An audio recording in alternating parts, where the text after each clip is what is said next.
Hi guys, welcome to ഷങ്സ് info. നമ്മുടെ ഇന്നത്തെ വീഡിയോ എന്ന് വെച്ചിട്ടുണ്ടെങ്കിൽ നമുക്ക് എങ്ങനെ റിമോട്ടായിട്ട് കോൺഫിഗറേഷൻ ചെയ്തിട്ട് നമ്മുടെ CCTV ആപ്പ് ത്രൂ മോണിറ്റർ ചെയ്യാമെന്നുള്ളതിൻ്റെയാണ്. ഓക്കെ, അതിനകത്ത് നിങ്ങൾക്ക് കംപ്ലീറ്റ് സെറ്റിങ്സ് ചെയ്യേണ്ടത് നിങ്ങളുടെ ഫൈബർ മോഡത്തിലായിരിക്കും. ഇതിപ്പോൾ എൻ്റെ എയർടെൽ എക്സ്ട്രീം ഫൈബറിൻ്റെ മോഡമാണ്. അതിനകത്താണ് നമുക്ക് സെറ്റിങ്സ് ചെയ്യേണ്ടത്. അതിനകത്ത് സെറ്റിങ്സ് ചെയ്യാൻ വേണ്ടിയിട്ട് നമുക്ക് ചെയ്യേണ്ട കാര്യം എന്ന് വെച്ചിട്ടുണ്ടെങ്കിൽ ആദ്യം നമുക്ക് മോഡത്തിൻ്റെ പേജ് ഓപ്പൺ ചെയ്യുക. 192.168.1.1 ആണ് മോഡത്തിൻ്റെ IP വരുന്നത്. അതിനകത്ത് അടിക്കുമ്പോഴത്തേക്കും നിങ്ങൾക്ക് ഇങ്ങനത്തെ ഒരു സ്ക്രീൻ വരും. യൂസർ നെയിം പാസ്വേഡ് കൊടുത്തിട്ട് ലോഗിൻ ഓപ്ഷൻ അടിക്കുക. അത് കഴിയുമ്പോഴത്തേക്കും നിങ്ങൾക്ക് ഇവിടെ ഫയർവാൾ സെറ്റപ്പ് എന്നുകൊണ്ട് ലെഫ്റ്റ് സൈഡിൽ കാണാൻ പറ്റും. അതിനകത്ത് നമുക്ക് NAT ഫോർവേഡിംഗ് എന്ന് പറഞ്ഞിട്ട് പോർട്ട് ഫോർവേഡിംഗ് ഉണ്ട് ഓപ്ഷൻ. അപ്പോൾ നമുക്ക് ആദ്യം ചെയ്യേണ്ട കാര്യം എന്ന് വെച്ചിട്ടുണ്ടെങ്കിൽ നമുക്ക് 2 പോർട്ടാണ് നമ്മൾ ഈ CCTV മോണിറ്റർ ചെയ്യാൻ വേണ്ടി നെറ്റ്വർക്ക് വീഡിയോ റെക്കോർഡറിലേക്ക് കൊടുക്കുന്ന അല്ലെങ്കിൽ DVRലേക്ക് കൊടുക്കുന്ന 2 പോർട്ട്സ് ആണ്. യൂഷ്വലി വരുന്നതെന്ന് വെച്ചിട്ടുണ്ടെങ്കിൽ 8000 എന്ന് പറഞ്ഞ പോർട്ടാണ് ഒരെണ്ണം, അത് സെർവർ പോർട്ടാണ്. രണ്ടാമത്തത് സ്ട്രീമിംഗ് പ്രോട്ടോക്കോളുള്ള പോർട്ടാണ്, അത് 554 ആണ്. ഓക്കെ, ഇപ്പം നിങ്ങൾക്ക് ഇത് 3389 എന്ന് പറഞ്ഞാൽ അത് റിമോട്ട് ഡെസ്ക്ടോപ്പിന് വേണ്ടി കൊടുത്തേക്കുന്ന പോർട്ടാണ്. ഓക്കെ, അപ്പോൾ 3 പോർട്ട് ഫോർവേഡിംഗ് ആണ് നമ്മൾ ചെയ്തേക്കുന്നത്. അപ്പോൾ നമുക്ക് എന്താണെന്ന് വെച്ചിട്ടുണ്ടെങ്കിൽ നമുക്ക് ലോക്കൽ IP അഡ്രസ്സും കൊടുക്കണം. അതായത് നമുക്ക് പുറത്തുനിന്ന് നമുക്ക് ആ പോർട്ടിലേക്ക് പിങ് വരുവാണെങ്കിൽ എവിടേക്കാണ് ഡയറക്റ്റ് ചെയ്യേണ്ടതെന്ന് പറഞ്ഞിട്ടാണ് നമ്മൾ IP അഡ്രസ്സ് കൊടുക്കുന്നത്. ഓക്കെ, ലോക്കൽ IP അഡ്രസ്സിൻ്റെ അവിടെയാണ് നമ്മൾ എൻ്റർ ചെയ്യേണ്ടത്. അതുപോലെ start port, end port, start port, local അതൊക്കെ നമുക്ക് ഇപ്പോൾ ഞാനിപ്പോൾ 554 കാണിച്ചു തരാം. എല്ലാം 554 വെച്ചിട്ട് തന്നെ കൊടുക്കണം. പിന്നെ നമുക്ക് ലോക്കൽ IP അഡ്രസ്സ് മാത്രം നമ്മൾ കറക്റ്റായിട്ട് കൊടുത്തിട്ട് സേവ് ചെയ്യുക. അപ്പോൾ എപ്പോഴും ശ്രദ്ധിക്കേണ്ട കാര്യം എന്ന് വെച്ചിട്ടുണ്ടെങ്കിൽ 8000 and 554 ആ 2 പോർട്ട് നിങ്ങൾ പോർട്ട് ഫോർവേഡ് ചെയ്യുക. പിന്നെ നിങ്ങളുടെ ലോക്കലായിട്ടുള്ള IP അഡ്രസ്സും കൂടി കൊടുക്കുക, നിങ്ങളുടെ വീഡിയോ റെക്കോർഡറിൻ്റെ അല്ലെങ്കിൽ DVR അല്ലെങ്കിൽ NVRൻ്റെ ഹിക്വിഷൻ്റെ. ഓക്കെ, ഞാനിപ്പോൾ ഹിക്വിഷനെ യൂസ് ചെയ്യുന്നത് അതുകൊണ്ട്. പിന്നെ രണ്ടാമത്തെ നമുക്ക് സെറ്റപ്പ് എന്ന് വെച്ചിട്ടുണ്ടെങ്കിൽ അഡ്വാൻസ് സെറ്റപ്പിൽ പോയിട്ട് നമുക്ക് ഡൈനാമിക് DNS, നമുക്ക് സ്റ്റാറ്റിക് IP അല്ല യൂസ് ചെയ്യുന്നത്, ഡൈനാമിക് DNS ആണ് യൂസ് ചെയ്യുന്നത്. അതിനകത്ത് നമുക്ക് സർവീസ് പ്രൊവൈഡറിൻ്റെ അകത്ത് നമുക്ക് ഇഷ്ടം പോലെ ഫ്രീ ആയിട്ട് തരുന്ന ഓപ്ഷൻസ് ഉണ്ട്. noip.com എന്ന് പറഞ്ഞ സർവീസാണ് ഞാൻ യൂസ് ചെയ്യുന്നത്. മൈ ഹോസ്റ്റിനെ നമ്മൾ viper.ddns.net അടിച്ചു. അതിനകത്ത് നമ്മൾ രജിസ്റ്റർ ചെയ്തേക്കുന്ന യൂസർ നെയിം പാസ്വേഡ് അടിച്ചു, സേവ് അടിച്ചു. ഓക്കെ, സേവ് ആയിട്ടുണ്ട്.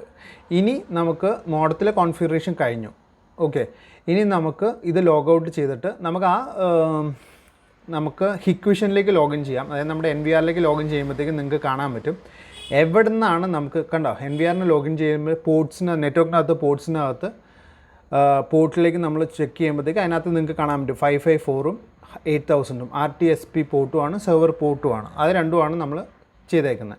ഇനി നമുക്ക് ചെയ്യേണ്ടതെന്ന് വെച്ചിട്ടുണ്ടെങ്കിൽ noip.com എന്ന് പറഞ്ഞ സൈറ്റിലേക്ക് പോയിട്ട് നമ്മളൊരു പുതിയൊരു അക്കൗണ്ട് ക്രിയേറ്റ് ചെയ്യുക. എന്നിട്ട് നിങ്ങൾ ആ അക്കൗണ്ട് സേവ് ചെയ്തതിന് ശേഷം നിങ്ങൾ ആ സെയിം അക്കൗണ്ട് ഡീറ്റെയിൽസ് വെച്ചിട്ട് ലോഗിൻ ചെയ്യുക. അതിനകത്ത് ക്രിയേറ്റ് ഹോസ്റ്റ് നെയിം എന്ന് പറഞ്ഞ ഓപ്ഷനുണ്ട്. നിങ്ങൾക്ക് ഹോസ്റ്റ് നെയിം ഇഷ്ടമുള്ള ഹോസ്റ്റ് നെയിം അടിക്കുക, അത് അവൈലബിൾ ആണെങ്കിൽ നിങ്ങൾക്ക് സെലക്ട് ചെയ്യാൻ പറ്റും. പിന്നെ ഡൊമൈൻ ddns.net ആണ് ഞാൻ കൊടുത്തേക്കുന്നത്. ബാക്കിയൊക്കെ ഡിഫോൾട്ടാണ്, അതിനൊന്നും ചെയ്യേണ്ട. ക്രിയേറ്റ് ഹോസ്റ്റ് നെയിം അടിക്കുക. അപ്പം നമുക്ക് ഫ്രീ ആയിട്ടുള്ള ഹോസ്റ്റ് നെയിം ക്രിയേറ്റഡ് ആയി. ഇത് 30 ഡേയ്സിലേക്ക് ആക്റ്റീവ് ഉള്ളൂ. അത് കഴിഞ്ഞിട്ട് നമുക്കൊരു മെയിൽ വരും പിന്നെ റീആക്ടിവേറ്റ് ചെയ്യേണ്ടതെന്ന്. അപ്പോൾ കൺഫേം ഇൻ 30 ഡേയ്സ് കഴിയുമ്പോഴത്തേക്കും നമ്മൾ റീആക്ടിവേറ്റ് ചെയ്തിട്ടുണ്ടെങ്കിൽ നമുക്ക് അങ്ങനെ 30 ഡേയ്സ് വെച്ചിട്ട് ഫ്രീ ആയിട്ട് യൂസ് ചെയ്തുകൊണ്ടിരിക്കാം. ഇനി നമുക്ക് ചെയ്യാനുള്ളതെന്ന് വെച്ചിട്ടുണ്ടെങ്കിൽ നമ്മുടെ HD കണക്ട് എന്ന് പറഞ്ഞ ആപ്പുണ്ട് ഹിക്വിഷൻ്റെ, അത് ഡൗൺലോഡ് ചെയ്തിട്ട് ഇൻസ്റ്റാൾ ചെയ്തതിന് ശേഷം നമുക്ക് ഈ കോൺഫിഗറേഷനിൽ നമുക്ക് ആഡ് ചെയ്യണം. ഓക്കെ, ആഡ് ചെയ്യണമെന്ന് വെച്ചിട്ടുണ്ടെങ്കിൽ നമുക്ക് ക്യാമറാസും സെറ്റപ്പൊക്കെ ആഡ് ചെയ്യണം. അതിനകത്ത് സെറ്റിങ്സ് എന്ന് പറഞ്ഞ ഓപ്ഷനുണ്ട് റൈറ്റ് സൈഡിൽ. അപ്പം നമ്മൾ ആഡ് ചെയ്തേക്കണേ നമുക്ക് കാണാൻ പറ്റും ഓഫീസ് പോർട്ട് 8000 ആണ്. യൂസർ നെയിം പാസ്വേഡൊക്കെ നമ്മൾ ആ ഡിവൈസിൻ്റെ കൊടുക്കുക. അതേപോലെ അഡ്രസ്സ് നമ്മൾ നേരത്തെ ക്രിയേറ്റ് ചെയ്തേക്കുന്ന DDNS viper.ddns.net കൊടുക്കുക, സേവ് അടിക്കുക. സേവ് അടിക്കുമ്പോഴത്തേക്കും ഇത്തിരി ടൈം ഡിലേ കഴിഞ്ഞിട്ടുണ്ട്. നിങ്ങൾക്കൊന്ന് റീസ്റ്റാർട്ട് ചെയ്തിട്ട് ആപ്പ് എടുക്കുമ്പോഴത്തേക്കും നിങ്ങൾക്ക് എല്ലാ ക്യാമറാസും വിസിബിൾ ആവും. സ്റ്റാർട്ട് ലൈവ് വ്യൂ ഓപ്ഷനുണ്ട് താഴെ, അത് അടിക്കുക. നമുക്ക് വൺസ് ഈ DDNSൻ്റെ ഡീറ്റെയിൽസ് കംപ്ലീറ്റ് നമ്മൾ എൻ്റർ ചെയ്തതിന് ശേഷം നമുക്ക് അടിക്കുക. ഓരോ ക്യാമറയും നമുക്ക് സെറ്റപ്പ് ചെയ്തെടുക്കുമ്പോഴത്തേക്കും നമുക്ക് അത് അപ്ഡേറ്റ് ആയി വന്നുകൊണ്ടിരിക്കും. ഓക്കെ,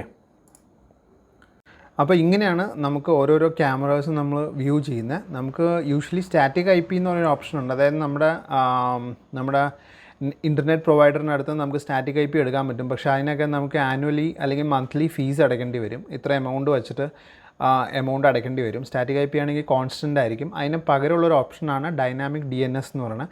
അതിനകത്ത് നമുക്ക് ഇഷ്ടമുള്ള നെയിം കൊടുക്കുക. അപ്പോൾ നമുക്ക് സ്റ്റാറ്റിക് IP ഇതേപോലെ തന്നെ കണക്ടിവിറ്റിക്ക് ആലോചിച്ച് വെക്കേണ്ട ആവശ്യമില്ല.